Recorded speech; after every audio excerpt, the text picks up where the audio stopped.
Good evening, everybody. Welcome once again to Edge of Reality TV. I'm Willie Hassel, and she, of course, is the lovely, the mystical, the mysterious.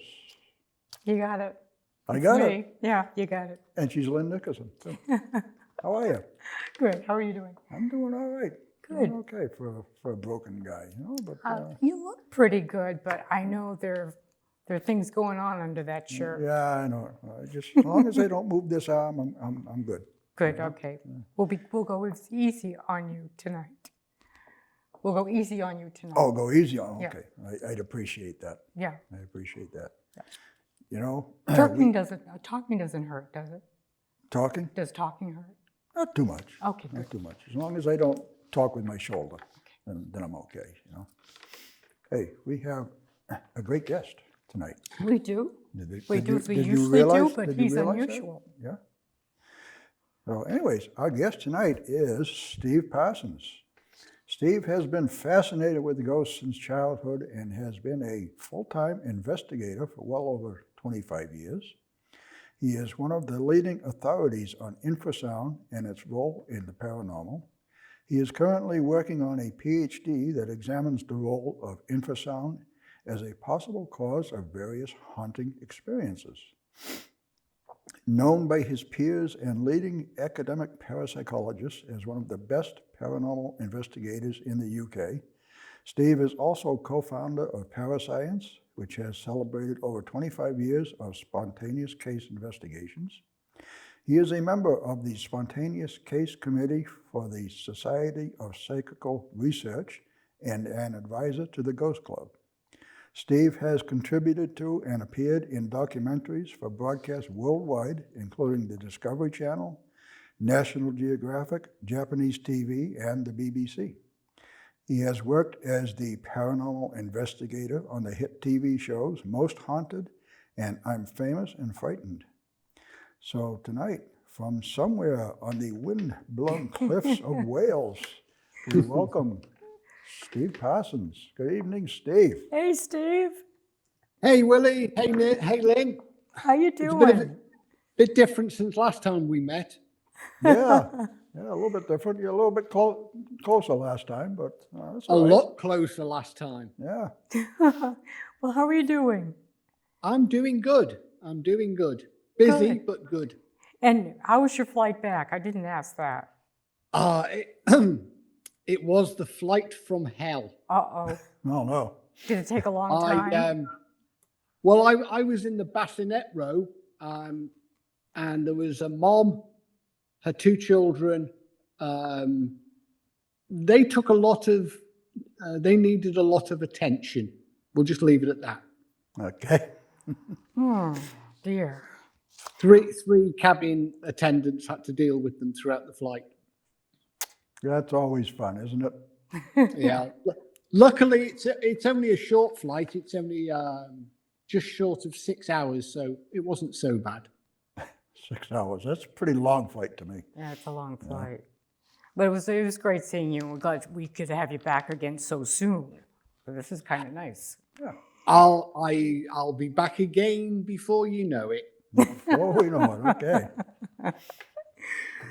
Well, on to the matter of paracoustics. I imagine this is what we're going to spend most of our time talking about tonight.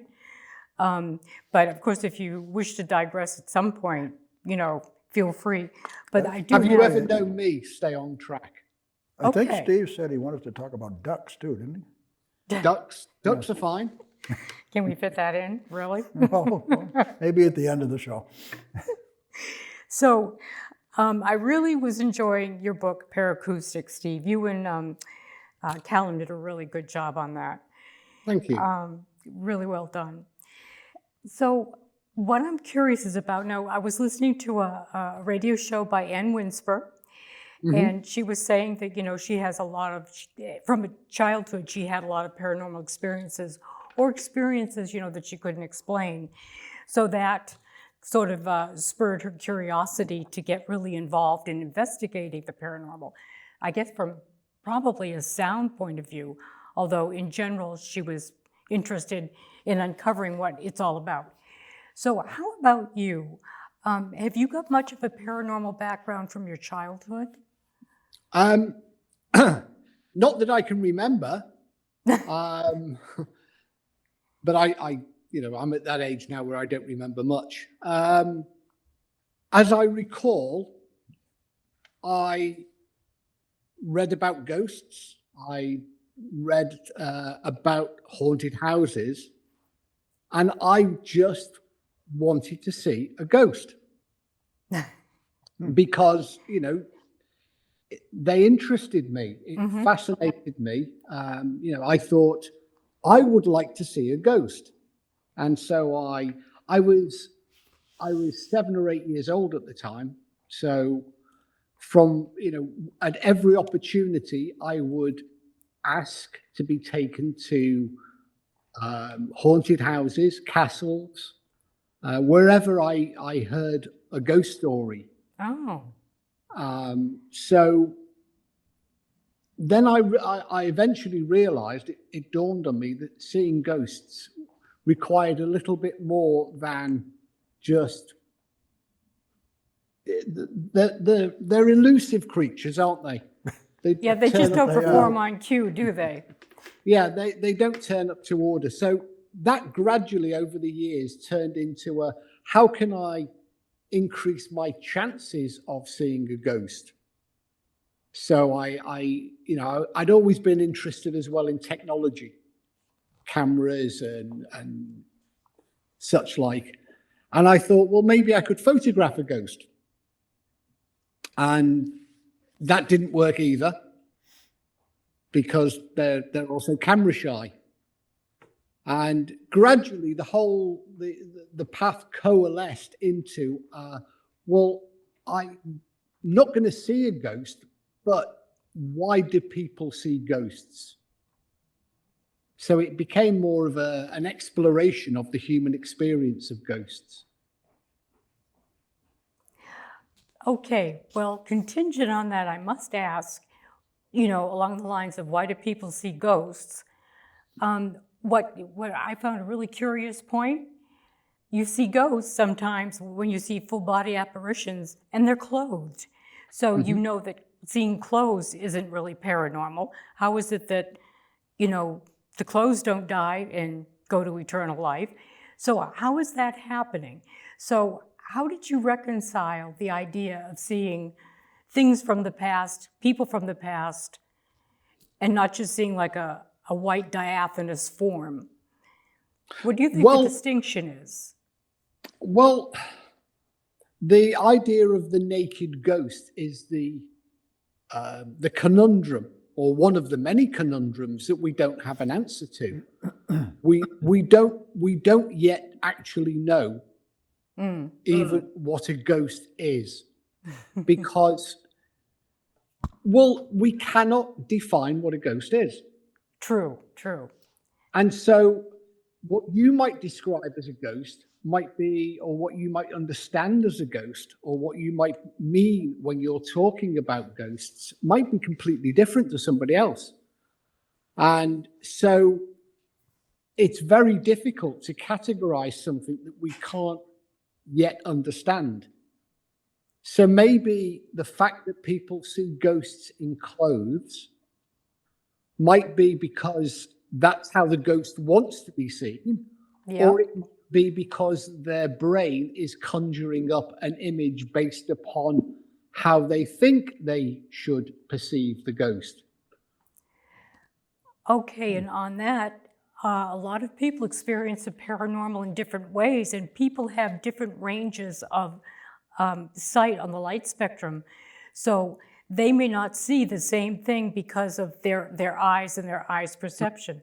That's one thing. And the second thing is, maybe a ghost presents itself to somebody one way and another way to someone else. It's really hard to define what exactly we're looking at. And if I might say this, I've thought about this for a long time, and about the only way that I can explain it in maybe scientific terms is perhaps there's some kind of fourth, fifth dimension that we're accessing that we can perceive. But again, it's dependent on what our eyes, how healthy our eyes are, or the way our eyes perceive light? Well, it's not our eyes that perceive light. The eyes and the ears are simply a device by which that information goes to the brain. Yes, Our that's what I mean. brain what actually does the seeing and hearing. And what's interesting is if you show a picture to two people, even if they're standing side by side, they do not see the same picture. Yep, exactly. That's my point.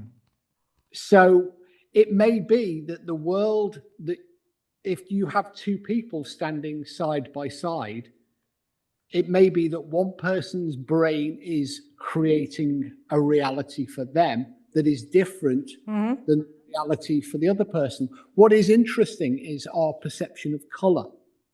When we see color and we describe what we're seeing, we only know that our eyes and our brains perceive certain wavelengths of light. They have receptors that respond to particular wavelengths of light. Our brain then interprets that information and we say, I'm seeing red, or I'm seeing blue, or I'm seeing green. Now, what's interesting is you only describe it as red or blue or green because you've been taught that that's the color it is. Yeah, exactly. You A matter don't of have an perception. innate knowledge of red Okay, good. or blue or green or anything else. Well, why don't we get into, you were talking about wanting to understand what ghosts were, and then you kind of digressed to the side of Yeah. ultrasound and infrasound. So what was it that spurred you on to, diving deeper into the sound aspect of the paranormal? Well, I'd been aware of the seminal research that had been carried out in the late 90s by an English psychical researcher by the name of Vic Tandy. And he had come up with this idea. He wasn't the first to come up with the idea. The first to link unusual experiences or unusual sensations with sound was a Canadian professor. His name was Michael Persinger. But Vic Tandy was the first to draw a link between these sounds that we don't ordinarily hear and the experiences that people report in haunted houses. Now, unfortunately, Vic died. He passed away and didn't complete, he wasn't able to continue his work. And my original PhD was looking at temperature. I intended to look at the way that we perceive temperature, because people say, oh, the room went icy cold and then the ghostly figure appeared. But I realized that actually I could probably pay an homage to Vic by picking up the baton that he wasn't able to complete. And as it was, sound is something that interests me. Sound, light, how we perceive the world around us. And so it was entirely commensurate and in keeping with my thinking to want to explore this line. But it's more diverse than just sounds that we can't hear or we can't ordinarily hear. And I'm much more interested in all of the senses. But you have to focus for your PhD. You can't do a PhD on everything. Do you feel that investigating the sound aspect is really more practical rather than, say, like visual? No.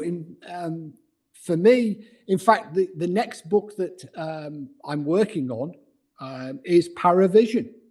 Oh, which Okay. explores all of the aspects of the visual senses and the visual Yeah. phenomena. Okay. Could you explain to our audience then the difference between ultrasound and the infrasound, Yeah, especially very, as it very relates to easily. paranormal? I think every member of the audience will be aware of ultrasound in the form of a dog whistle. Mm-hmm. You know, this, you blow it. Fido can hear it, but nobody else can, and such like. But at the opposite, so that's very, very high frequency sound that dogs can hear and humans can't. At the opposite end of the scale is very low frequency sound that we don't hear. But both types of sound we perceive. We don't hear it with our ears or with our brain doesn't process the information from our ears because our ears don't respond to it. However, our body and our brain do respond to it. Mm-hmm.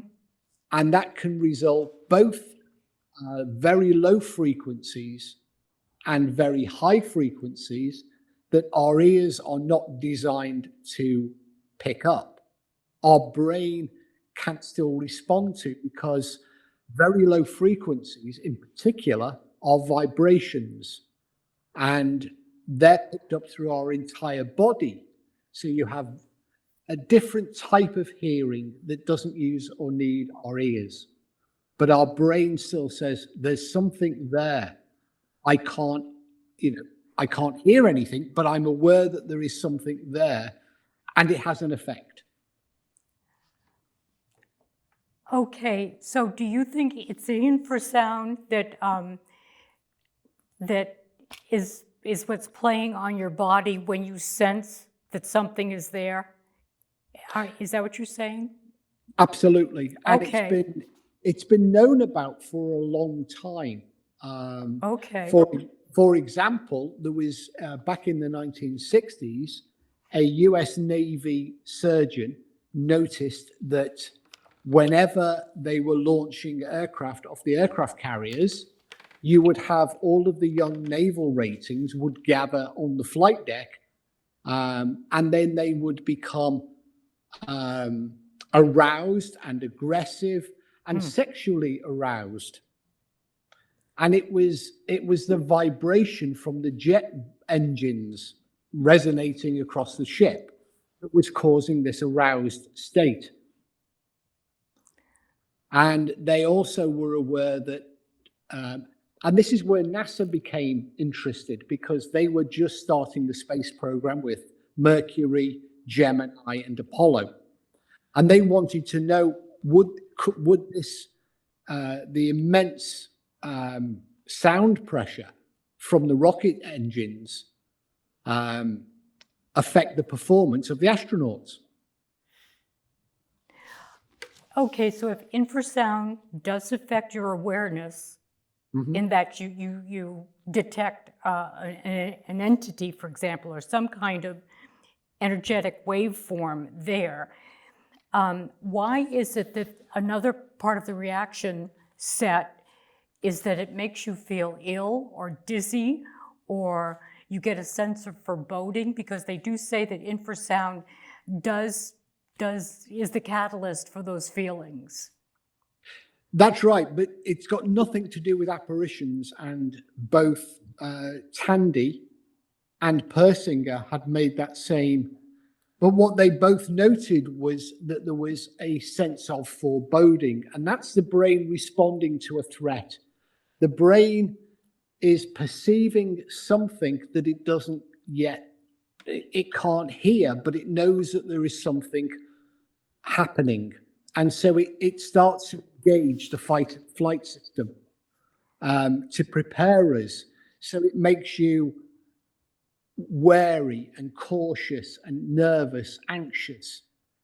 But that's a physiological response to the low frequency sound waves. Okay, so how is it that people do associate Bigfoot using infrasound to chase people out of the woods. So apparently they can make them feel uncomfortable, and they know how to reproduce or produce that particular sound wavelength. Well, So what do you? Well, How is it they do that? well, firstly, there is no proof of the existence of Bigfoot. Well, However- there is, but go ahead. However, what they're drawing upon is an analogy to some large predators. For example, the tiger. It has been documented that tigers use the infrasonic component of the way they roar in order to startle and unnerve the prey animal. That sensation of being unnerved gives the tiger a momentary advantage, because the prey animal will pause, and in that moment the tiger can pounce. Now, they've extrapolated that to other large creatures. For example, we know that whales and elephants both use very low frequency sound to communicate with one another across vast distances. And so Bigfoot researchers have considered that the Bigfoot, Sasquatch, the Yeti could also do a similar thing. If the roar contains an infrasound component, it could upset, unnerve, and cause people to leave the area. And in fact, if we look at ultrasound, there are already the US military, the US law enforcement use ultrasonic methods for dispersing crowds. They have a device called LRAD, the long range acoustic device, which is ultrasonic, very high frequency sound. And it sounds like the loudest, highest pitched siren you've ever heard. And people naturally, when you hear a fire alarm go off, it gets your attention and you move away from it because the sound is piercing and you don't like being near the sound. And LRAD works the same way, but at the infrasonic end of the spectrum, it does exactly the same thing. So this low frequency sound unnerves, disturbs, and we want to move away from it. Okay, that makes sense because, they can use sound to kill you. They can direct sound waves right to you and kill you. So, I mean, it definitely has an effect on the body. Getting back to Sasquatch, Bigfoot, I've heard reports. These are anecdotal reports from experiencers and not researchers. But the information is that they feel that for instance, if they want to hunt deer, the deer get stunned and then they get ambushed. So, that's relative to what you were just saying about the lions and tigers and so forth, that it does affect them somehow, their perception, or like you said, some kind of a nerve. So that's really very interesting. Sound is a fascinating subject because we hear a very, very small portion of the sound spectrum. As humans, our ears are tuned to quite a narrow band of frequencies, typically between about 20 hertz to about 20,000 hertz. Now, there is a lot of sound that we don't hear, but it's still there. We don't hear the wind blowing. We don't hear the ocean waves crashing from 10 miles away. If you're on the beach, yes, you'll hear them. If you're on the boardwalk, yes, you'll hear them. If you're 5 miles inland, you won't hear the waves breaking on the shore.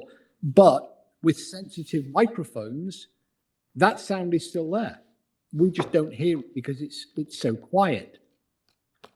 And if you look at frequency information of sound, sound can travel immense distances.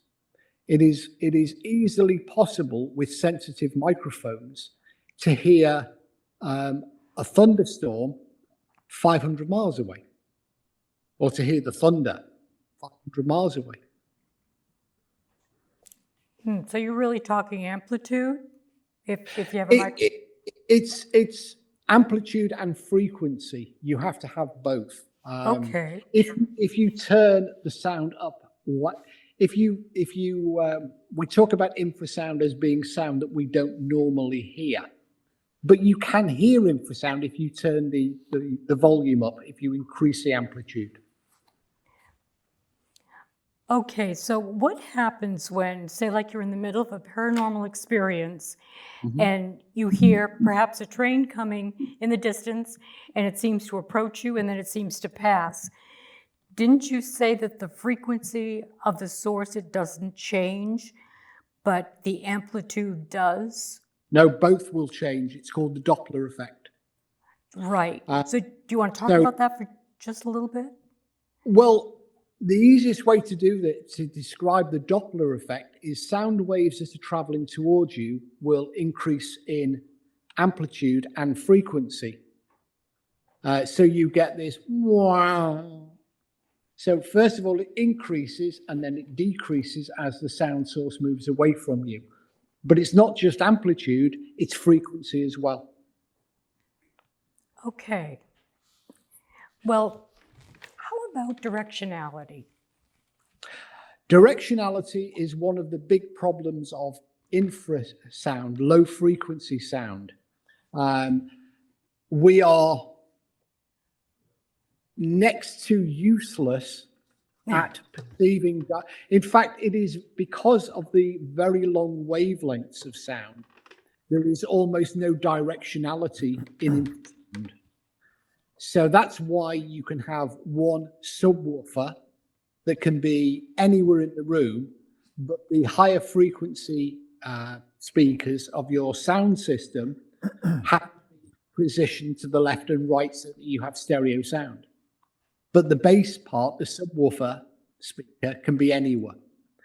And one of the problems that the US, or in fact, the military, when they were trying to build an infrasound weapon, an acoustic weapon, they threw out infrasound because they couldn't aim it at anything. The opposite end of the spectrum, at ultrasound, it's very directional, and you can have, an intensely narrow beam of sound waves that you can direct at one person. In fact, the CIA developed a way of communicating with the agents in the field so that the agent could hear, in a group of people, only the agent could hear the sound, and he wasn't wearing an earpiece. It was called sound to skull. And what they were doing was basically aiming a very narrow, or two very narrow beams of ultrasound that would cause skull, the bones in the ear, to vibrate. And the difference between two ultrasound beams, they modulated to produce speech, or to carry speech. Okay, well, here's another example of a paranormal situation. I've been with people, and it's happened to me too. You may hear a voice in the room, and you determine that it wasn't the one or two people that are in the room. And the question is, well, where did it come from? And I've often heard the answer, I couldn't tell where it was. It was like it was, you couldn't tell where the source was. It was like it was all around the room. You could hear the voice, but it had no direction. Mm-hmm. So how would you explain that in scientific terms?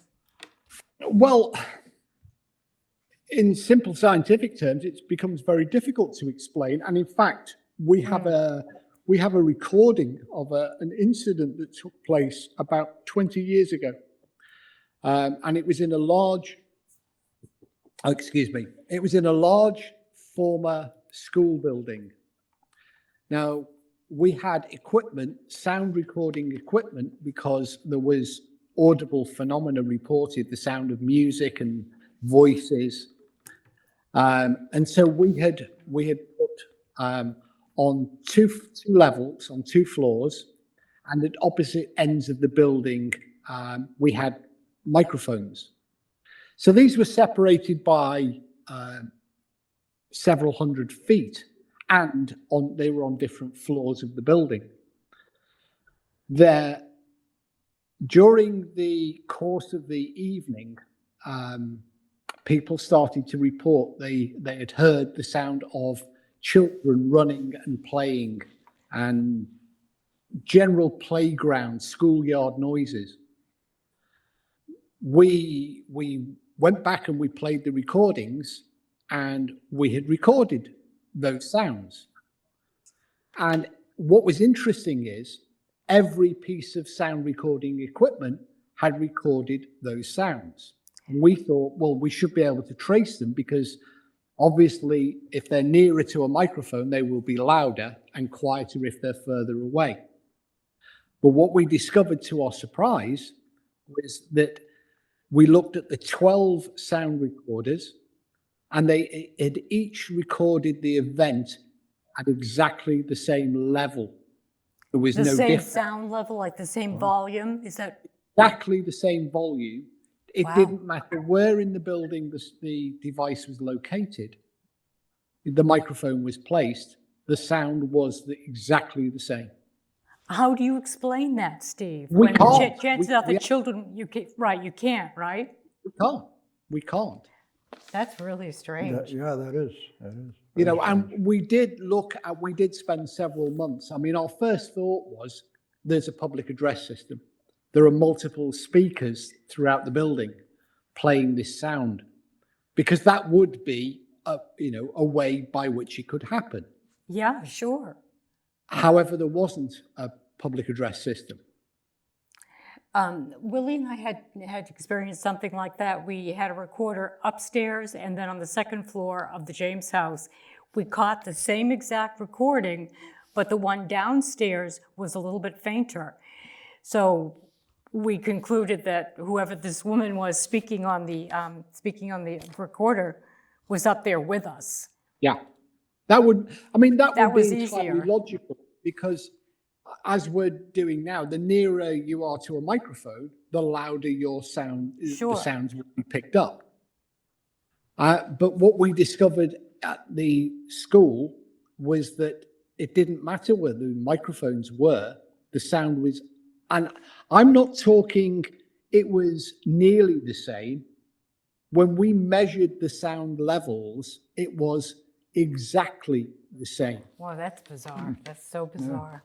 That's really I interesting. remember these microphones were on different floors at opposite ends of a building that was several hundred feet long. Well, I'm glad you ran into something that stumped you, Steve.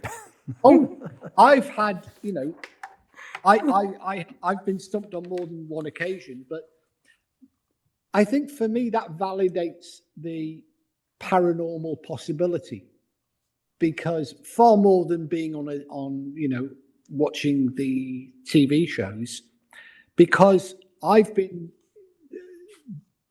looking for ghosts for more than 50 years.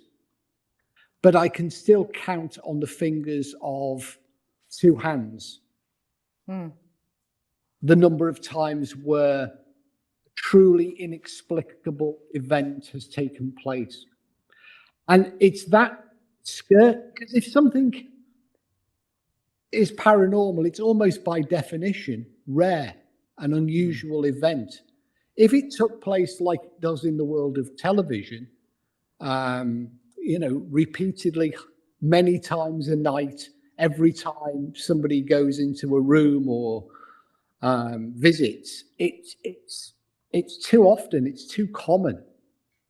That's not paranormal. That's just television. That's just ratings. And we're just about at the bottom of the hour. Yeah. So I think this would be a very good point to just take a short break.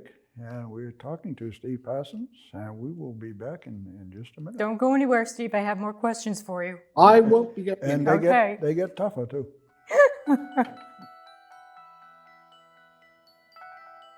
Yeah, welcome back once again to Edge of Reality TV. And we are talking tonight to Steve Parsons, all the way over on the windy coast of Wales. Yes, Welcome we back, are. Steve. Thank you. I'm good to be here. Good to be here. We can't see you. Where'd you go? I'd really like to see you, though. Yeah. Hey, There he you is. are. There he is. Okay. All right. Well, my question is, I'm going to get right to the point here, Steve. You're very, very scientific-minded. I don't call myself scientific-minded. I call myself very skeptical. And I'm not the kind of a person that just assumes that everything is paranormal. No, he doesn't. Not at all. But I'm not saying there isn't paranormal. I believe there is. But I guess to get to the simple point of the question, in your opinion, do ghosts exist? And if so, what are they? That's an interesting question. I absolutely believe that people see ghosts. What they are, I don't know. I don't think anybody knows. No matter what, it doesn't, we just don't know what they are, is the short and simple answer. And if anybody tells you with any certainty that they know what a ghost is, then they are making it up. They are telling you what they believe. They are not telling you what is a fact. And I can't tell you what a ghost is. I can't even tell you what I believe a ghost is, because I try to remain completely open-minded. At one end of the spectrum, then they are dead people coming back and making themselves known to the living. At the other end of the spectrum, they are entirely the product of our fevered imagination, make-believe and fantasy. But the truth is somewhere in between those two scales, those two extremes. And science, I'm a member of the SPR, the Society for Psychical Research. It was founded in 1882 and has had some of the most eminent minds in the UK, in fact, in the world, have been members. And they have studied these phenomena. And I've spent 50 years looking at this phenomena. And there are people that have spent lifetimes looking at this phenomena. And we are not one step further forward in knowing what a ghost is. But what we can say now with a high degree of certainty, in a lot of cases, we can tell you what a ghost isn't. So we can say we've learned a great deal about ourselves as humans and about what causes us to have experiences that we report as paranormal. But that still gets us nowhere near, or no nearer knowing what a ghost is. If I had to push you, Don't push I it. mean, people assume you're talking about ghosts. They assume you're talking about the spirit of somebody who has died. That's right. I know that you are very much into another line of thinking, time slips and different times. What about do you think about the possibility that a ghost, rather than being the spirit of a dead person coming back, this theory that all time, past, present, and future is all simultaneous, is it just another time bleeding into our time? possibly? It remains a distinct possibility, because if you look at time slip experiences, when people report them, the way that they describe them are almost indistinguishable from haunting experiences. There are way more similarities than there are differences, and in fact, it becomes one of it's like also with poltergeists, and we like to label things.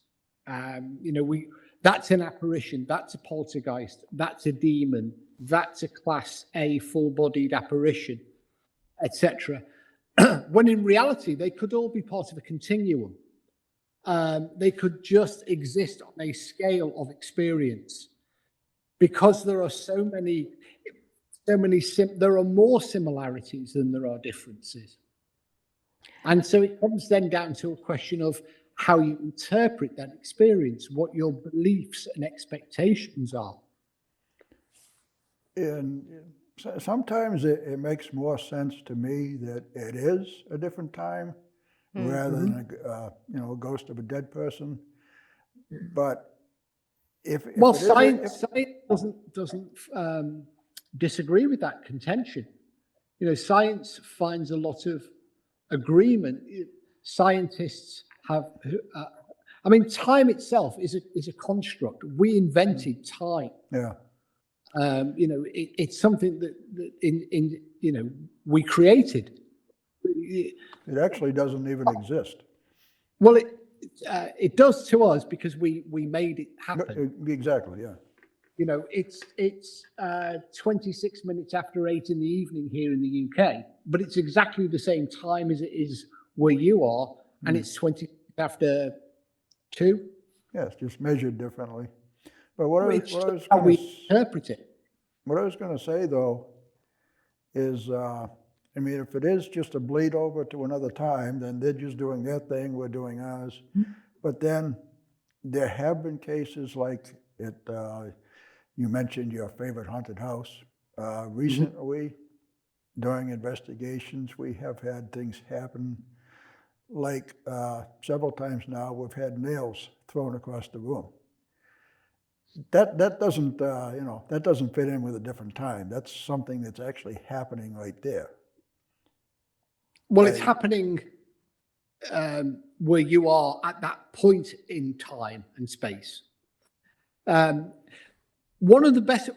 think H.G. Wells in his book The Time Machine described time really well, because the time machine he built never moves. It remains fixed in the same place forever.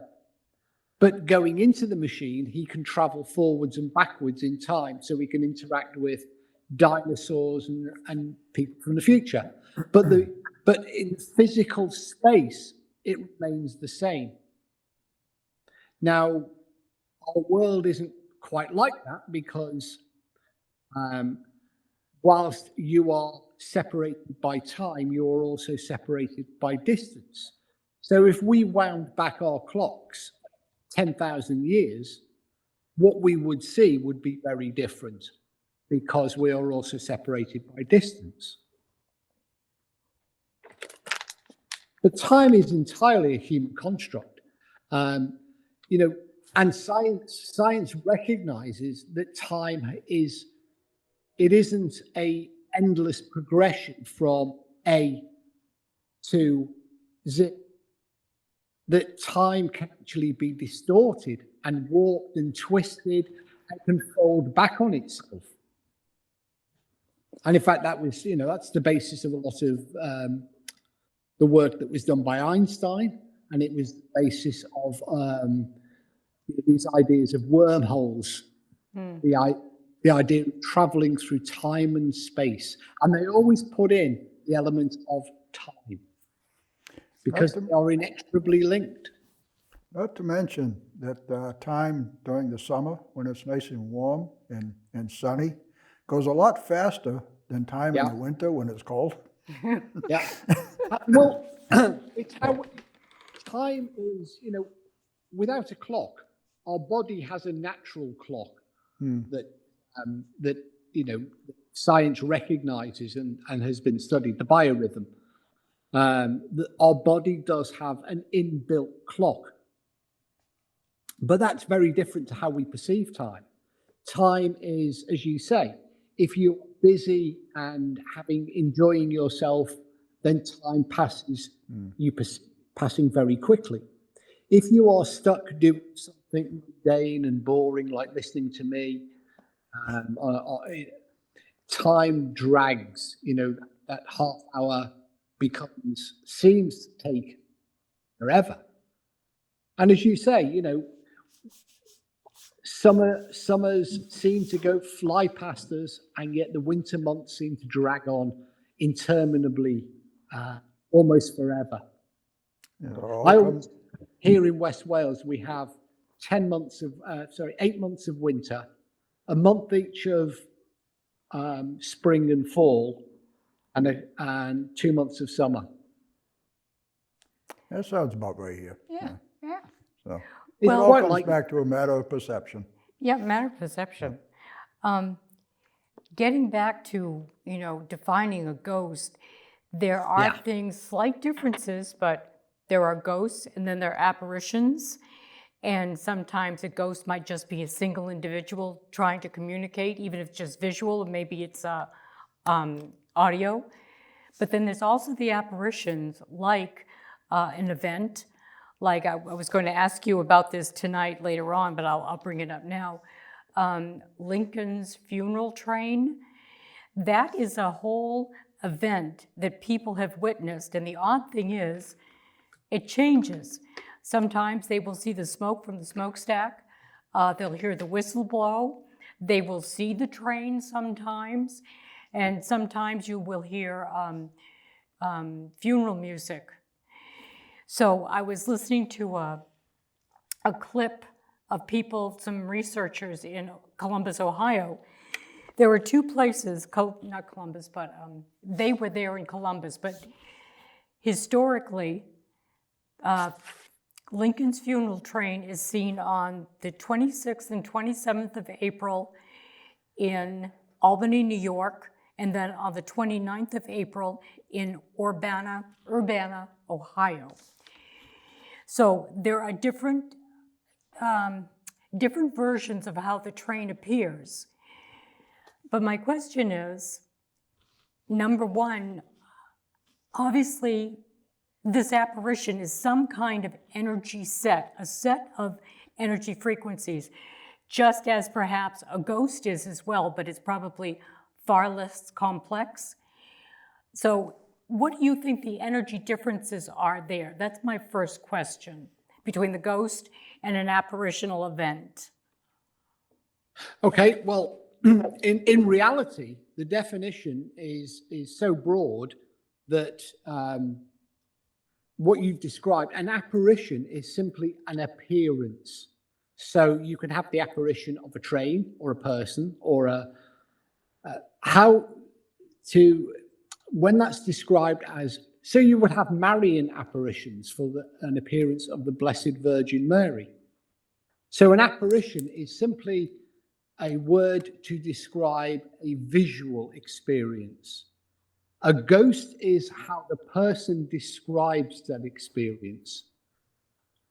So they are labeled differently, but they may have the same triggering event. And if we go to the train specifically, there is some event that took place. Now, we know that Lincoln did get on a train, or his body was put on a train, and it was transported across America. That is a defined fact. It happened, and it's been recorded. Now, if there is a remnant of that event, how people perceive it, and it is down ultimately to the brain, the individual brain. The triggering event may be the same, but the perception may be quite different.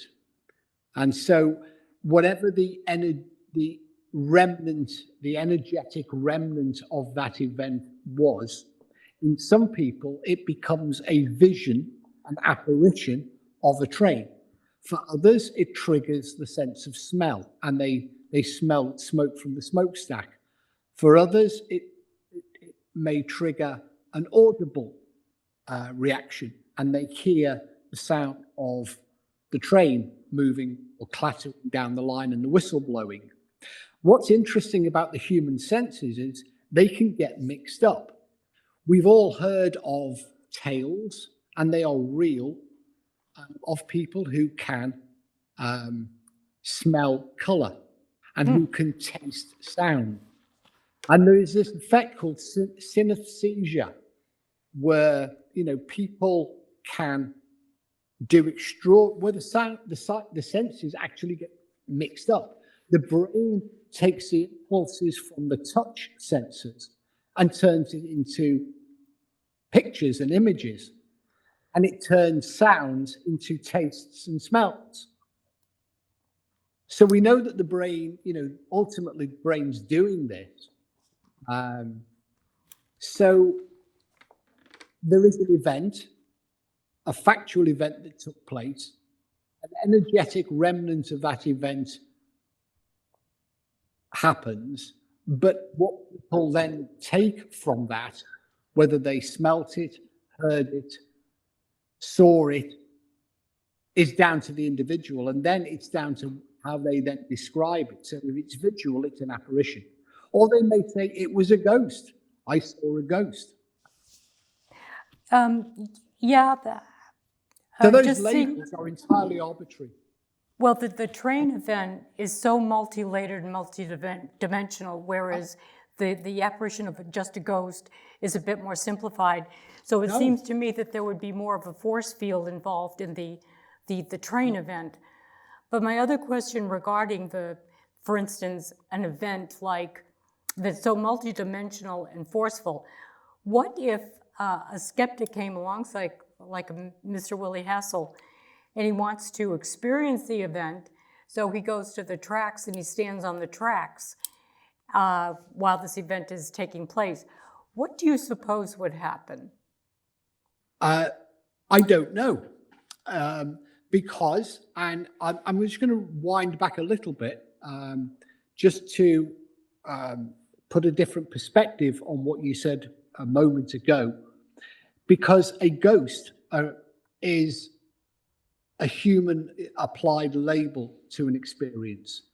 It can be as multi-layered as a train or an aeroplane or any other event, because we just look at the reports that some people can interact with the ghost, some people can hear the ghost, some people can smell the ghost, and these take place in the same locations, and they are ostensibly the same triggering phenomena.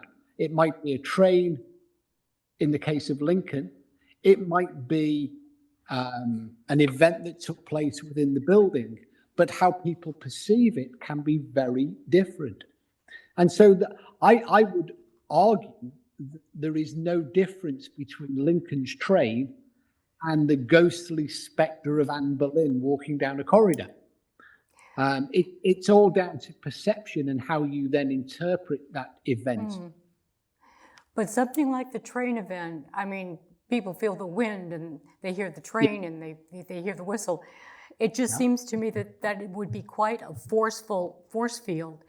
And given that, sound can kill someone, it wouldn't surprise me if that set of forces was strong enough to physically affect a human being, like maybe knock them off the tracks, or perhaps they might lose consciousness because they might not be able to physically adjust to 2 different or 3 or 4 different time frames, because we don't really know. No, but I can reference examples from haunted houses where people have fainted or have felt breezes. I mean, we're all familiar with the phenomena of the psychic breeze. They felt an icy blast or an icy breeze, or It's not really any different, other than in the perception, because people are not going to perceive an individual person as being the same as a big, powerful locomotive. So although the triggering event might actually be of the same magnitude, the human is saying that that's bigger than that, therefore that must be a bigger event. Because for every event linked to Lincoln's memorial train, I can reference identical events that take place in haunted houses. So it's the magnitude again is imposed by the person. Otherwise, we would, I mean, and it has been said, if we assume, as many people believe, that a single traumatic event, a murder, takes place, as in the Lizzie Borden house, then that leaves an energetic remnant behind. Now that was a small group of people who were killed in the Borden house. Was it 2? Was it a mother and a father? Lizzie Borden took an axe and gave her the father. 2, yeah, wasn't it? Mother and Yeah, father. it was 2. What are you talking The about? boarding house. Mother and father. Oh, yeah, Abby and, Yeah. yeah. Okay, so if we take what you're saying about the Lincoln train, so in the Borden house, the murder of 2 people has left a haunting. Oh, yeah. So where would we look to find the world's biggest haunting? Well, logically, we would look at, for example, one of the Nazi concentration camps, Auschwitz, where over 1 million people were murdered. And we would then expect that to be an order of magnitude, many orders of magnitude, more devastating to people picking up on that energy. But it's not. In fact, there are almost no reported phenomena from the death camps. So why is that? Because they're much bigger than, energetically, much more massive than a train or an individual haunted house. Certainly more of an emotional impact. Yeah. This is where all of these conundrums start to, like with why do ghosts wear clothes? Why is the Borden house haunted as a result of the murder, but Auschwitz isn't haunted as a result of 1 million murders? Okay. Well, before too much time passes, I do have another question. Of course, you've heard of white noise and whatnot, and how some people, or researchers in particular, use the white noise to allow other voices to come through. Yeah. So I've got a very quick story. We had a friend of our family's who passed away, and he wanted me to be the one to clean out his condo for him. So I went to his condo the very first night. I stayed there, and I decided to sleep in the guest room because I did not want to sleep in the room where someone had just died. So that night, I had difficulty sleeping because it was quite warm, so the air conditioning was on. As I laid down my head to try and sleep, I was hearing flute music coming through the air conditioning system. So I sat up in bed, and I couldn't hear it. But the minute I laid down, I heard it again. I did this several times, and I kept hearing different variations of this flute music. I also thought maybe somebody was out in the yard or something, but I heard absolutely nothing when I sat up. Okay, I found out within that week, my friend not only used the spare bedroom as his bedroom, that was his bedroom, he used the master bedroom for his guests. I also found out that he was very interested in Native American culture and music. So, can you explain that? I mean, why was it that my ears chose to hear flute music? And Well, I can't explain why you chose to hear flute music, but I can give you 2 different scenarios. Okay. The first is a scientifically understood principle that is used by science in order to make sound clearer. and that's a phenomena called stochastic resonance. And it basically means you can take a very quiet sound that you can't hear, but if you add another sound that you can hear, the brain, the ears are able to hear the quieter sound as well. It piggybacks on the noise. And so using that, you can amplify inaudible sound into audible sound. Mm-hmm. Now, what's interesting is, and this is something we noticed many, many years ago, we discovered during one particular investigation we've been visiting there for months and months and months, week in, week out. And on a number of occasions, all of the team members came back in and said they didn't know why, but they were getting like music. They were hearing songs and snippets of music. This is something that Anne also discovered in her PhD research, that when we hear sound that we can't quite hear, so for example, an air conditioner running in the background, we're aware of it, but we're not completely aware of it unless we concentrate on it. It does allow our brain to start to try to make sense of this incredibly quiet sound that it's not quite hearing properly. And our brain often interprets it musically. And I know that Anna's done a great deal more work on this than I have. But what she discovered during her PhD research is that when you are, if you are subjected to really very, very low amplitude sound that is barely audible, but is continually there. So the distant hum of an air conditioner, the wind blowing through trees, your brain tries to reach out and make some sense of it. And it does that, and it creates music or voices. And so there's that possibility. But there are other possibilities too that you can't displace. You can't disregard the fact that it might be part of the haunting. It might be, some of that remnant energy that we may leave behind after we move on. I can't say it wasn't related to the paranormal, but I can certainly say that there are other possibilities. And as an investigator, one of the ways that I would approach that, if it were me, and would be to look at the overall sound picture. Look at all of the frequencies that are present and all of the amplitudes of the sound that are present, and see if there is repeated experiences of people like we had, where an entire team of people would come in and start reporting the same thing because they are being triggered by the same event. Well, sometimes these things are just one-off, so you can't go back and do the research.